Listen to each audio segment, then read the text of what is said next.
folks. It's good to be back. So, I just watched Upgrade, and what can I say about Upgrade? It's not bad. It's not bad. Enjoyable little movie. I'll tell you what, they did a damn good job for that small budget that they had. They really made it go far. Special effects are pretty good. The fight scenes are fantastic, and the concept's pretty original. I don't think I've seen that in a movie before. So the basic premise is Logan Marshall Greene, who was quite good in the movie, I must say. Uh, he's like a man who is a bit of a boomer in a sense that he's not down with all the modern tech in this future where everything's automated and there's a lot of high tech gadgets around and things like that. And he's sort of a bit separated from that, like a man out of his element. He likes old cars, you know, combustion engine cars. And so he's building a custom car for some tech guru genius bloke. And he goes with his wife and delivers the car that he's been building for the guy. And the guy shows him this amazing top secret chip that he's created. Mind you, I don't know why he's showing it to the guy who just made him a car if it's so top secret. But he shows it to him anyway, and this chip is supposed to be revolutionary, some kind of revolutionary AI chip that can that gets implanted into someone's spine and sort of takes over their nervous system and can turn them into a fighting champion instantly and give them incredible speed and strength. And so he shows them that. Then they leave, and on the way home, they have a terrible car accident, and these strange men pull them out of the car, and they kill his wife right in front of him, and then they cripple him. And he wakes up in the hospital now as a quadriplegic. The doctor, the tech guru genius guy, reaches out to him and offers him a second chance to walk again because he's quite suicidal at this stage. And initially he resists, but he gives in, gets the implant put in, and turns out it's, this super advanced AI program. It starts talking to him and starts helping him solve his wife's murder. So he systematically goes about hunting down the guys that were responsible and taking them out.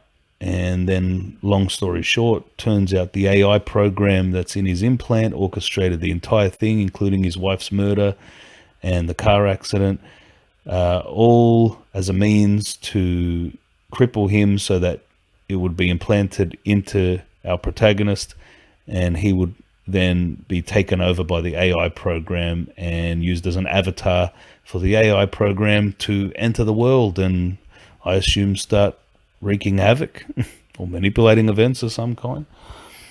So that's the story in a nutshell, and I enjoyed it. It's not a bad movie.